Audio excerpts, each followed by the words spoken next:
গুম খুনের ৩ মামলায় ১৫ সেনা কর্মকর্তা কারাগারে। ভার্চুয়াল হাজিরার সুবিধা চেয়ে ট্রাইব্যুনালে আবেদন। ভুক্তভোগীদের সন্তোষ। সেনা প্রধানের প্রশংসা উপদেষ্টার। সেনাবাহিনী তারা এই আদালতের প্রক্রিয়াকে সাহায্য করেছেন। দেশপ্রেমিক সেনাবাহিনীর ব্যাপারে যে সমস্ত অপপ্রচার যারা করেন তাদেরকে আমরা বলবো অপপ্রচার করবেন না। আইনের প্রতি শ্রদ্ধাশীল হয়ে তারা নিজেরাই আত্মসমর্পণ করেছে। মানুষের অধিকার লঙ্ঘন করে কেউ পার পেতে পারে না। সেনাবাহিনীকে গালি দিবেন না, সমস্ত অপরাধীকে গালি দেন। শুধুমাত্র আওয়ামী লীগ এবং শেখ হাসিনার জন্য আজকে সেনাবাহিনীর কিছু সদস্য বিপদগামী হয়েছে। সেনা সদস্যদেরকে দিয়ে ভাড়াটা খুনির কাজ যেন আর করানো না হয়। সেনাবাহিনী প্রধান ওনারা যেভাবে সহযোগিতা করেছেন এটা অত্যন্ত প্রশংসার দাবিদার। জুলাই হত্যাযজ্ঞের মামলায় শেখ হাসিনা সহ ৩ জনের বিচার কাজ শেষ হচ্ছে কাল। রায়ের তারিখ দেবেন ট্রাইব্যুনাল।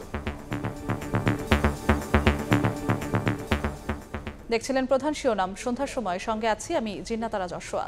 অন্যান্য শীর্ষ সংবাদ। বাস্তবায়নের নিশ্চয়তা পেলে জুলাই সনদে সই করবে এনসিপি। নিরপেক্ষতা নিয়ে প্রশ্ন তুলে ইসি পুনর্গঠনের দাবি নাহিদের। এবার প্রধান উপদেষ্টার সঙ্গে বৈঠকে জামাত। সরকার থেকে দলীয় লোক না সরালে সুষ্ঠু নির্বাচন নিয়ে শঙ্কা বিএনপির। আন্দোলনের শরিকদের সঙ্গে আসন সমঝোতা করবে বিএনপি, জানালেন মির্জা ফখরুল। নির্বাচন নিয়ে কোনো বেআইনি নির্দেশ দেবে না ইসি। চাপে নতি স্বীকার না করে প্রশাসনকে হিম্মতের সঙ্গে কাজ করার নির্দেশ। পক্ষপাতিত্ব করলে ব্যবস্থার হুঁশিয়ারি। সংঘবদ্ধ ধর্ষণের শিকার জুলাই শহীদ কন্যার আত্মহনন। পটুয়াখালীতে অপ্রাপ্তবয়স্ক ৩ আসামির সাজা। 2 জনের 13 বছর ও 1 জনের 10 বছরের কারাদণ্ড। এবং চট্টগ্রাম মেডিকেলে পুলিশকে ছুরিকাঘাত করে পালায় ছিনতাইকারী। চক্রের 8 সদস্য গ্রেফতার। কক্সবাজারে মানব পাচার চক্রের 4 সদস্য আটক। 35 জিম্মি উদ্ধার।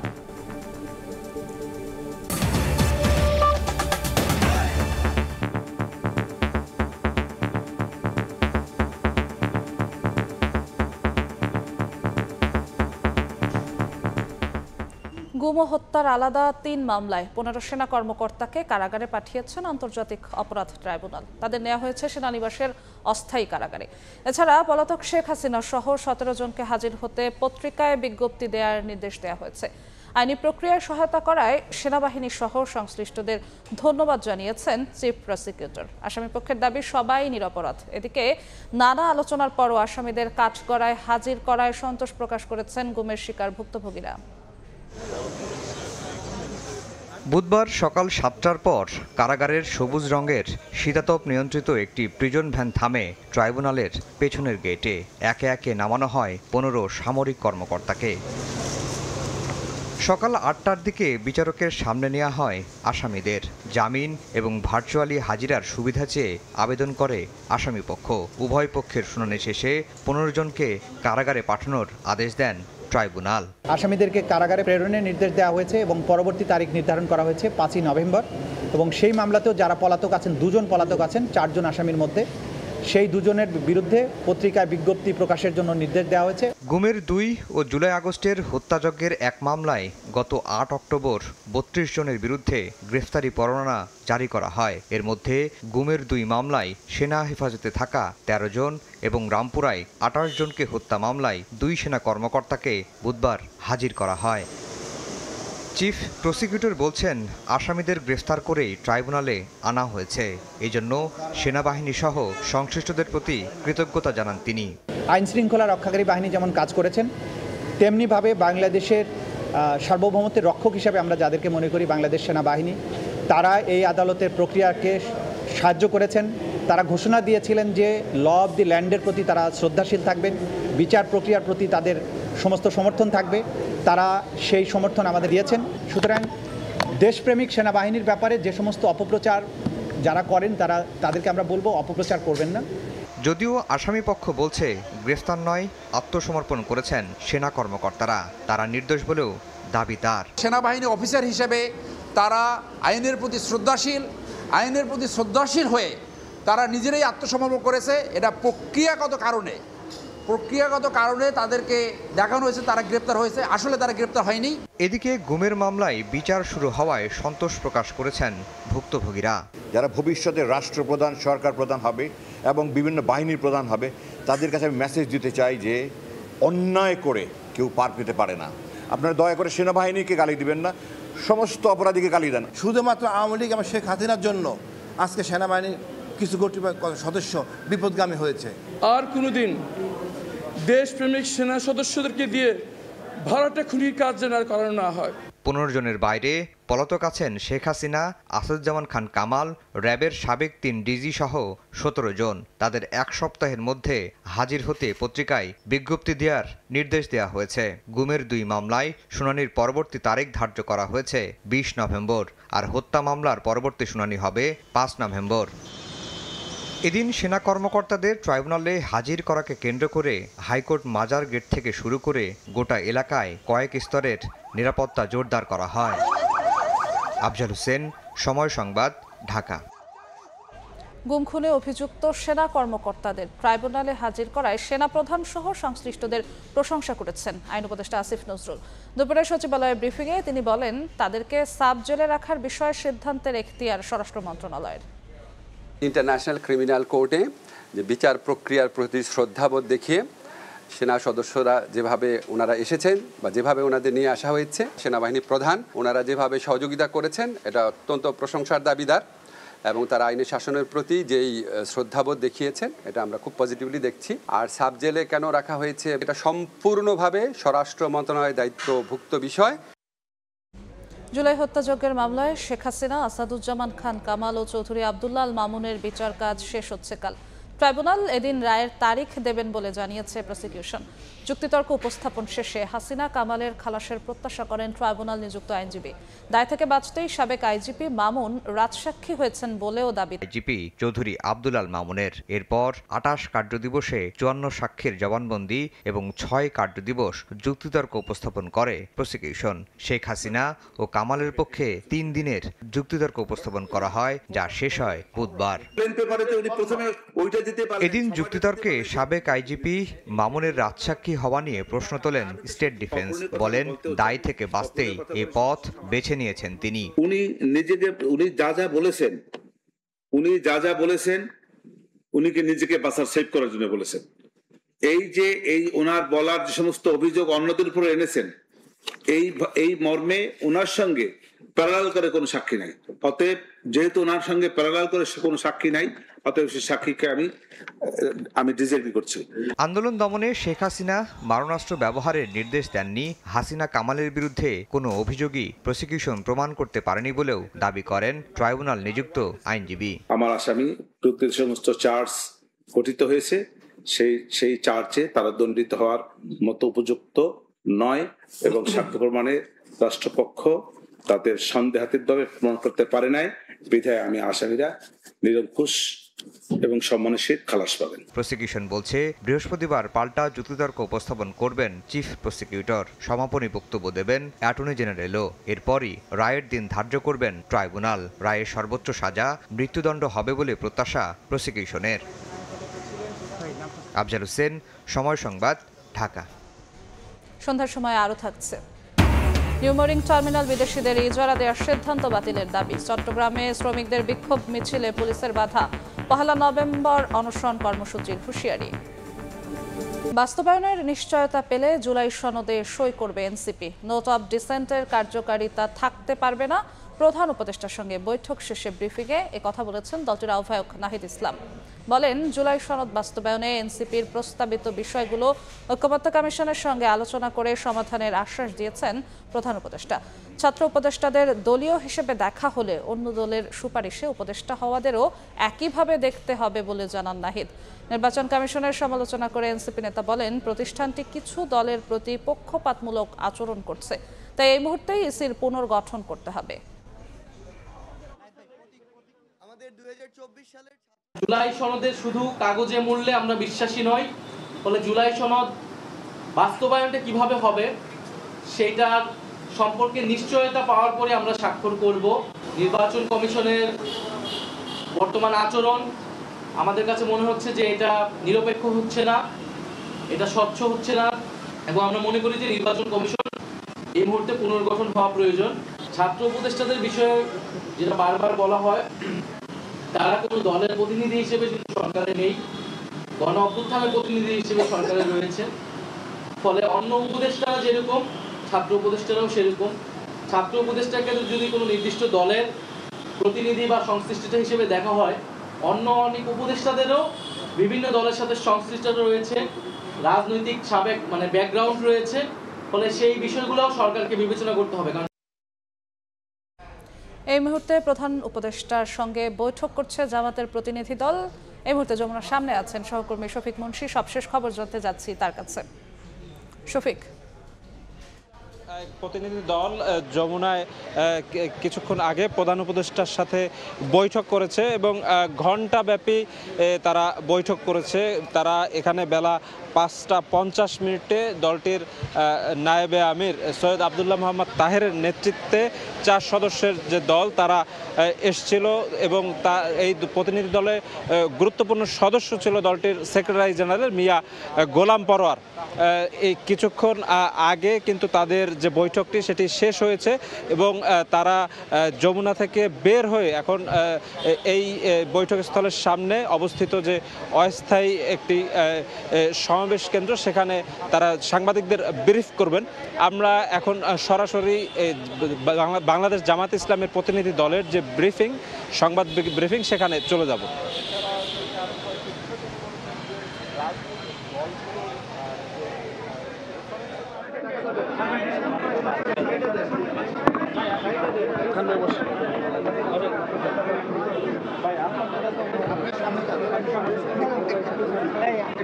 দেখা যাক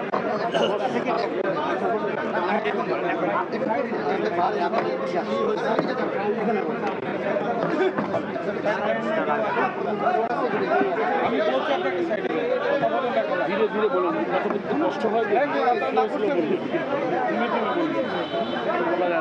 আমরা আছি সাহায্য করতে পারবো।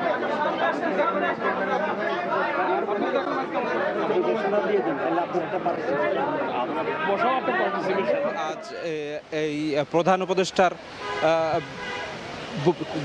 উপদেষ্টার যে বাসভবন, সেই বাসভবনে তারা এসছিলেন বিকেল 5:50 এবং তারা যখন এসছিলেন তখন কিন্তু এনসিপির প্রতিনিধি দল প্রধান উপদেষ্টার সাথে বৈঠকে ছিলেন এবং এনসিপি তাদের প্রতিনিধি দল প্রধান উপদেষ্টার সাথে বৈঠক শেষে ব্রিফিং করেছেন। সেখানে কিন্তু তারা স্পষ্টভাবে যে জিনিসটি জানিয়েছেন যে জুলাই সনদের স্বাক্ষরের ক্ষেত্রে জুলাই সনদ বাস্তবায়ন প্রক্রিয়াটি সেই রূপরেখা যখন দৃশ্যমান হবে তখনই তারা জুলাই সনদ বাস্তবায়ন করবেন। সম্মানিত সাংবাদিক বন্ধুগণ,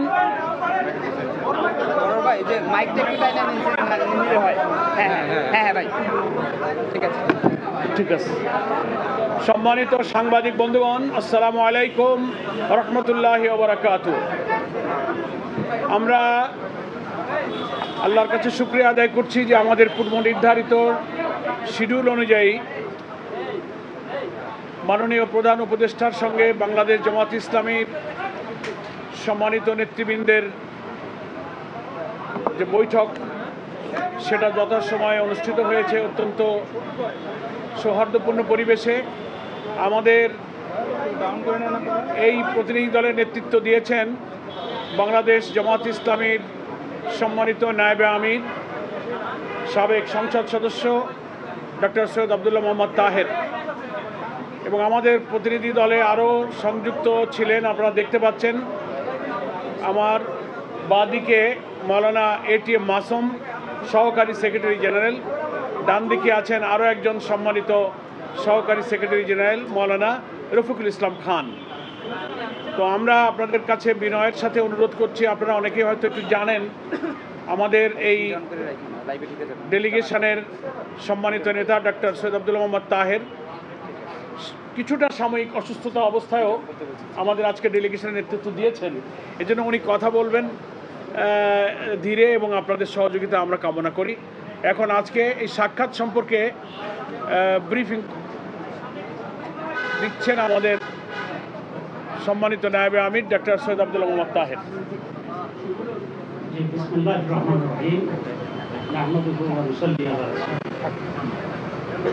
সম্মানিত এবং প্রিয় সাংবাদিক বন্ধুগণ, আসসালামু আলাইকুম ওয়া রাহমাতুল্লাহি ওয়া বারাকাতুহু। আমি আল্লাহর রহমতে খুব ভালো আছি। আমেরিকায় একটু লম্বা সফর ছিল, একটু ডায়াবেটিকের ইমব্যালেন্স হচ্ছিল, সেই জন্য একটা হসপিটালে কারেক্ট করছি। আলহামদুলিল্লাহ সুস্থ আছি, আপনারা দোয়া করবেন, ভালোই আছে। আজকে আমরা এসেছিলাম কয়েকটি বিষয়ে মাননীয় চিফ অ্যাডভাইজারের দৃষ্টি আকর্ষণ করার জন্যে, এবং কিছু বিষয়ে আমাদের মতামত এবং করণীয়, এই সরকারের করণীয় সম্পর্কে আলোচনা করার জন্য। প্রথমে আমরা ওনাকে ধন্যবাদ জানিয়েছি আমেরিকাতে ওনার সাথে দেশের প্রধান রাজনৈতিক দলগুলোর প্রতিনিধিদের সাথে নেওয়ার জন্য, যেটা আমাদের ডেলিগেশনের মর্যাদা সেখানে বৃদ্ধি করেছে এবং জনগণের পার্টিসিপেশন তৈরি হয়েছে। আমরা ওনাকে আরও ধন্যবাদ জানিয়েছি যে ওনার যে কমিটমেন্ট ছিল যে সংস্কার করবে, দীর্ঘ সময় এক্সারসাইজ করার মাধ্যমে আমরা সংস্কারের কতিপয় বিষয়ে একমত হয়েছি এবং সেই সংস্কারগুলোর উপরে আমরা একটা দলিল তৈরি করার জন্যে সকলে মিলে সিগনেচার করেছি। বাংলাদেশ জামাত ইসলামী এই সনদে ওয়ান অফ দি সিগনেটরিজ, একটা জাতীয় ইতিহাসে একটা লিখে থাকবে এবং ইতিহাস। মাননীয় উপদেষ্টার পক্ষ থেকে আমাদেরকে ধন্যবাদ জানানো হয়েছে। আমরা যেহেতু এখানে সিগনেচার করছি, তারা কোর্টকে আমরা সমর্থন করছি।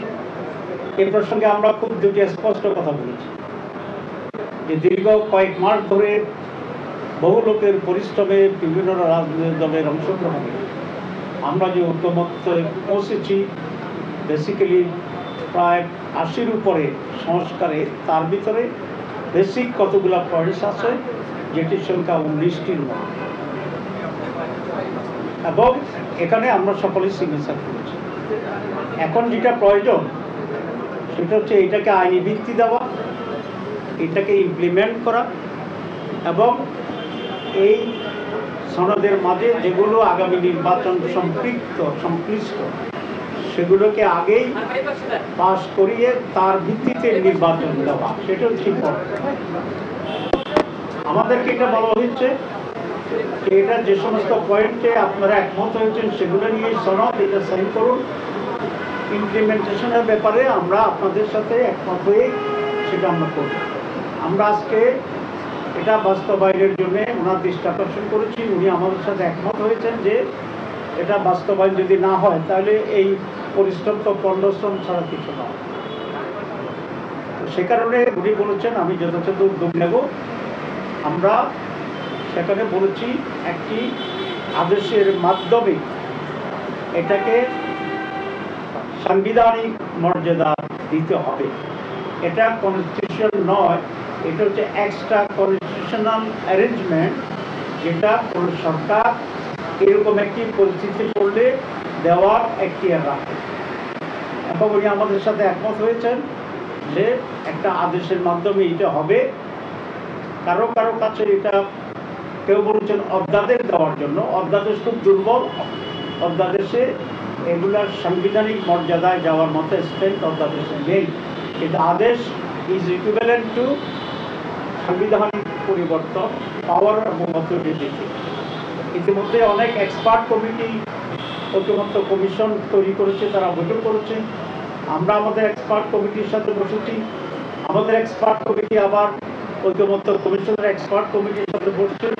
এখনও সেই বসা অব্যাহত আছে এবং সকলেই এই পরামর্শ দিয়েছেন যে একটি আদেশের মাধ্যমেই এটাকে বৈধতা দিতে হবে, আর সেই আদেশের উপরেই গণভোট হবে। আমরা এটা ক্লিয়ারলি বলে আসছি। উনি আমাদের কথায় কনভিন্স হয়েছেন বলে আমাদের মনে হয়। আমরা আশা করছি সেই দিকে যাবেন। ২ নম্বর, আমরা গণভোটের ব্যাপারে বলেছি। আপনারা জানেন গণভোটের ব্যাপারে বিএনপি কোনোভাবে রাজি হচ্ছিল না প্রথম দিকে। আমরা এটা জোর দিয়েছিলাম, কিন্তু শেষ পর্যন্ত বিএনপি গণভোটে রাজি হয়েছে। আমরা বিএনপিকে ধন্যবাদ জানাই।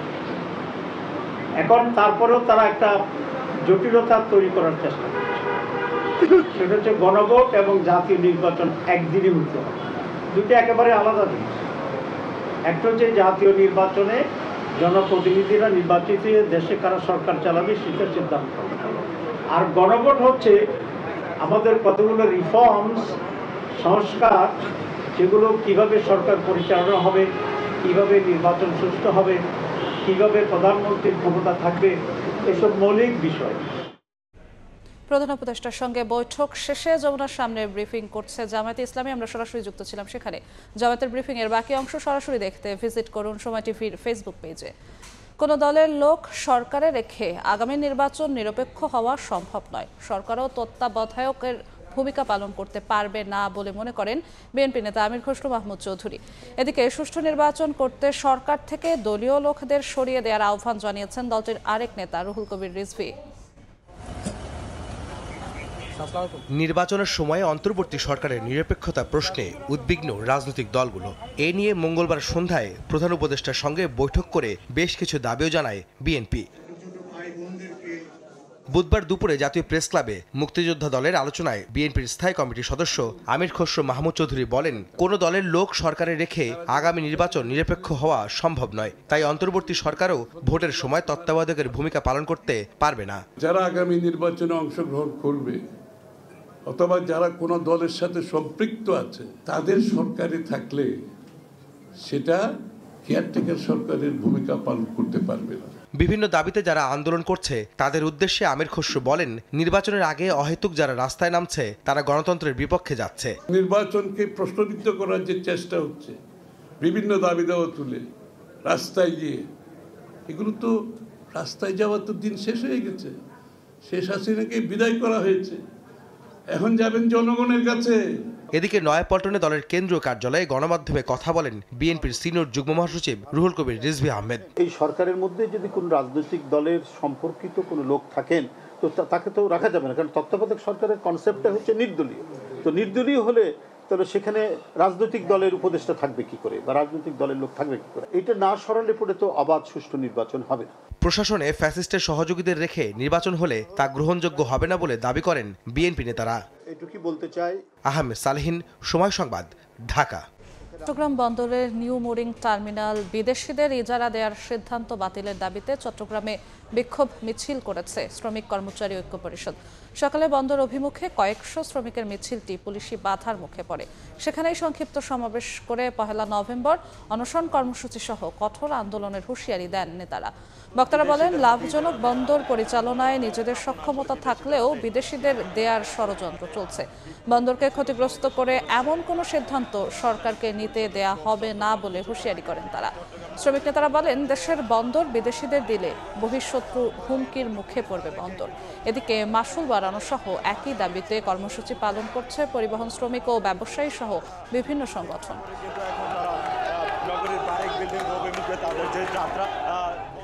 দেশের বাইরের খবর। মার্কিন প্রেসিডেন্ট ডোনাল্ড ট্রাম্প ও রাশিয়ার প্রেসিডেন্ট ভ্লাদিমির পুতিনের আসন্ন বুদাপেস্ট বৈঠক অনির্দিষ্টকালের জন্য স্থগিত করা হয়েছে।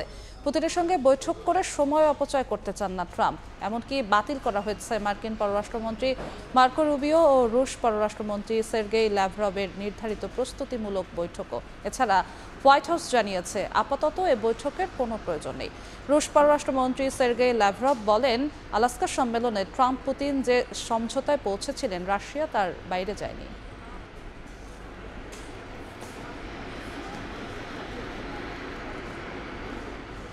খবর। Bangladesh West Indies one day series প্রসঙ্গ। 2 বছর পর ঘরের মাঠে সিরিজ হার এড়ানোর পরীক্ষা মেহেদী হাসান মিরাজদের সামনে। তৃতীয় ম্যাচে পরিবর্তন আসতে পারে টাইগারদের ব্যাটিং লাইন আপে। মিরপুরে কাল ম্যাচ শুরু বেলা 1:30টায়। দুয়াড্ডায় ম্যাচে চিন্তার কারণ অধিনায়ক নিজেই। ব্যাটে বলে পারফরমেন্স নেই, ড্রেসিং রুমেও নিয়ন্ত্রণ হারানোর গুঞ্জন মিরাজকে ঘিরে। মাঠে তার একের পর এক ভুলে ভুগছে বাংলাদেশও। তবে উইন্ডিজদের বিপক্ষে এই সিরিজ জয়ে দুঃসময়ে কিছুটা হলেও কমবে মিরাজের। তবে দ্বিতীয় ওয়ানডের পর কাজটা আরও কঠিন হবে। 2 ম্যাচের মাঝে একদিন বিশ্রামে কাটিয়েছে দল। সিরিজ নির্ধারণী ম্যাচে একাদশে আসতে পারে পরিবর্তন। ব্যাটিং ইউনিটের শক্তি বাড়াতে ফেরানো হতে পারে তানজিদ তামিমকে। প্রথম 2 ম্যাচের মতো শেষ ওয়ানডেতেও উইকেট হবে ধীর গতির, দাপট থাকবে স্পিনারদের। এ ছিল সন্ধ্যার সময়। এরপর জনপদের সময় নিয়ে সঙ্গে থাকবেন সাইফুল রুদ্র। দর্শক আপনাকে ধন্যবাদ। জনপদের সময় নিয়ে আসছে কিছুক্ষণ পর, সঙ্গে থাকুন সময়ে। আপনার নাম মনে আছে?